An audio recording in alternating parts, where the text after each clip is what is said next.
After leaving the medical pavilion, Jack takes the emergency bathysphere to Neptune's bounty. This is the third playable level in the game, and throughout Neptune's bounty, patterns of 3 curiously keep appearing throughout the game. There's 3, I'll show you what I'm talking about here, but there's a lot of patterns of 3 in Neptune's bounty for some reason. First, we will examine every reference to the number 3 in this part of the game, including Poseidon's trident, which happens to be the most significant symbol in the entire level. So we'll save that one for last. Starting with Jack's arrival at Port Neptune Station, there's a figure hanging by 3 ropes. This appears as a fairly obvious reference to the crucifixion of Christ. And just to drive the point home, in the suitcase under this man's feet, there is a cross with Jesus on it, along with a Bible, also with a depiction of the cross on it. We know there is a struggle of ideologies happening between Ryan and Fontaine, but it seems that Fontaine has co-opted Christianity just as some sort of ready-made tool to help him take over Rapture, rather than, of course, Fontaine being a true believer himself. And yet, high in the walls, on either side of Port Neptune Station, above the crucified smuggler, Andrew Ryan's monument to his own dogma, the Great Chain, can be seen once again. But only this time it has tripled.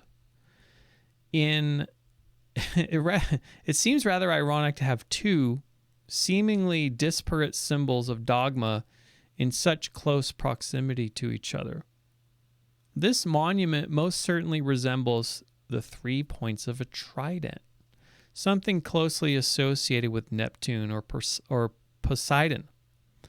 This monument has a double meaning, of course, which is primarily telling us, or rather re-emphasizing something that we have already seen in the lighthouse at the beginning of the game, of course. And that is that industry should be the main driving force of art and science. Industry in Rapture is embodied by Andrew Ryan, of course. Unlike the gruesome scene from Dr. Steinman's operating table, however, in Neptune's bounty, we are being shown an idealized version of this belief system. And of course, it's being contrasted with what Fontaine is using, right? Because you have this war of ideologies. In order to mobilize a group of people, you have to use belief and ideology in order to do that. So there's also an unintentional esoteric meaning being put forth here from Andrew Ryan himself. Of course, he's not realizing it.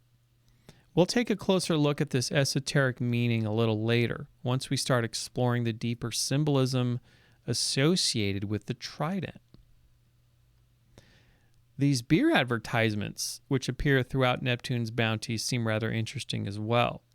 One features an image of Poseidon and the numbers 1, 2, 3 and 32 and 3/5, which I have no idea what that means. Maybe someone can tell me. The other has 111 on it. Now, if we use gematria, if we use geometric reduction on the first poster, if you add the first small set of numbers combining with 1, 2, 3, you actually get 415, which is, of course, yet another reference to the Fahrenheit 415 to add to the lore. Of course, there's the Fahrenheit 415, 415 combination. There's the combination lock in Bioshock that uses those numbers. And while it's not clear what these mean, if anything, it is interesting to note that these things keep showing up in 3s in Neptune's bounty for some reason. Also, this pattern of 3 is present with the player needing to obtain photos of 3 different spider splicers in order to progress to the next level of the game.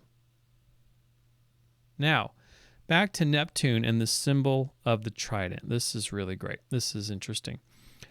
While much of the significance and meaning of classical mythology has been lost in our Western literal world, the art and architecture that harken back to this lost world of esoteric and mystic knowledge hides in plain sight all around us today. Heck, it's even in video games. For it's not Neptune himself who holds the greatest significance, but rather it is the secret symbolism of the trident. Think of the trident as a magical key to understanding one of the most universal laws of antiquity. And I'm going to give one example only, because this is a Bioshock video series after all. In order to fully appreciate the significance of the trident, we must understand first its Eastern origins. Just as the Roman god Neptune was derived from the Greek god Poseidon, so too were many elements of Western mythology derived from the more established civilizations of the East. Just like Neptune, Lord Shiva, pictured here, was thought of as controlling large bodies of water, including the Ganges River in India. However, the similarities between Shiva and Neptune are not as compelling as the fact that both are holding the Trishul, or the trident. When we're talking about the depictions of deities, we know everything has a special significance. After all, the deity embodies certain universal forces or truths from upon which mankind may attempt to model himself after in his eternal quest for answers. Answers about the most universal and enduring questions of antiquity. And so, focusing specifically on the Trishul, or the trident, we have to ask ourselves not only what it represents, but why are these deities holding it in the first place? Sure, there are practical reasons which relate to the survival of man, but what is the significance of this object in a more universal and enduring sense, long after its practical utility has been forgotten? This symbol is known as the Trishakti Yantra, and the Trishakti means three energies. Yantra literally translates to machine or contraption. A yantra is used as an aid in meditation and representing specific deities. This symbol is commonly used as a Hindu astrological symbol, and it's kept over the doorway of homes. The Trishul, or the trident, at the top represents Shiva. The Om is the Atman Brahman, and that's, of course, the center image there, or center symbol. And the swastika below represents the sun, as well as the physical world, the four elements, which are embodied by Vishnu, the preserver. One way to view this combination of symbols is to see the Trishul on the hierarchy of existence as the most metaphysical.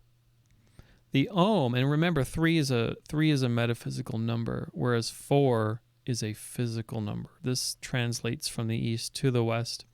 At least the esoteric orders of the West honor this Eastern tradition and see it this way. So the Om, as in the middle, is this manifestation of spirit or force within all things, which forms, of course, a bridge between the animate and inanimate, the physical and metaphysical worlds.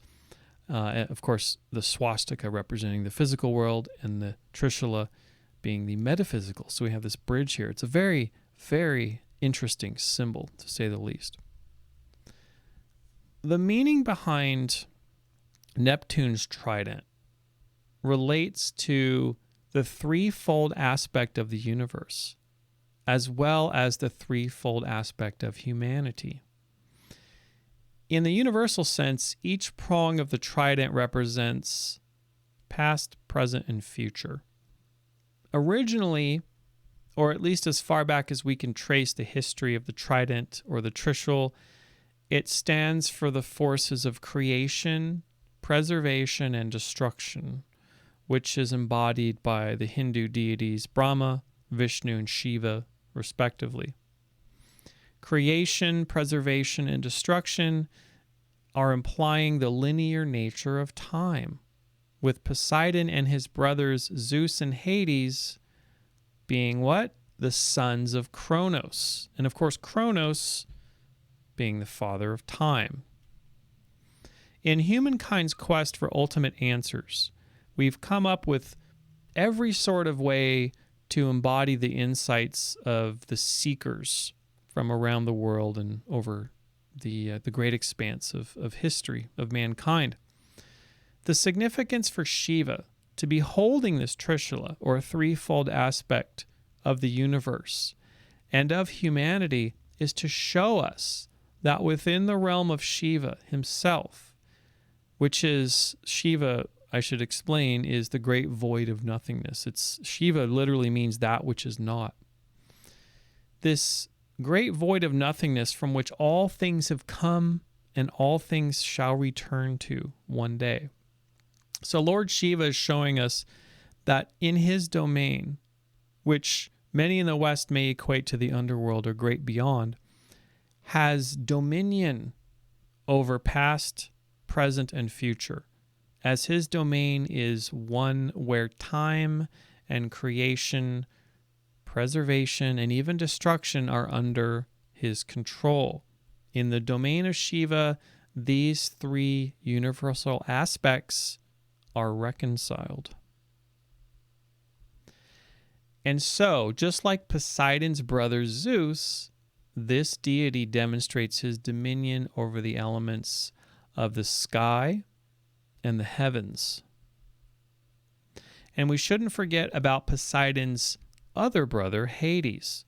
Hades is showing us his dominion over the realms of life and death with his bident, along with the threefold nature of existence in the form of the Cerberus, which is said to have originally been a serpent with over 50 or 100 heads from deities originating in Central Asia. Each burgeoning culture, of course, will appropriate elements which came before from older cultures, and they'll take that and make it conform. They'll take those elements and make it conform with its own sensibilities, its own cultural understanding of the world. So, long story short, so in the story of Rapture, we can see a pantheon starting to form, a pantheon of sorts that's emerging, despite any realization from Ryan or anybody else that this is actually happening. This very much is happening. This pantheon may not be one of gods, of course, not in the sense that we would interpret as maybe Greek gods or Hindu gods. However, it is a pantheon of beliefs which are treated as gods in their own right.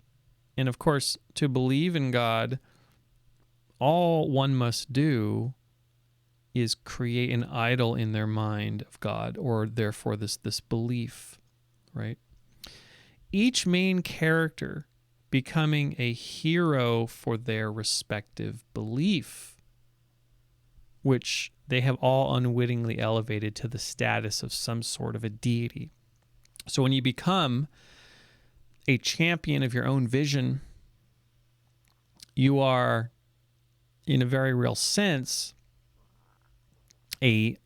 you're deifying your ideas, right? You're turning your beliefs, your ideas into God. I've included Fontaine here as well among this pantheon of ideals, as he represents the lack of ideals, and instead he's just after power. And of course, each character is after a certain type of power, or a certain type, at least a certain type of understanding. Frank Fontaine, he's a little different because he stands as a symbol of solipsism, which is the extreme opposite or the antithesis of idealism.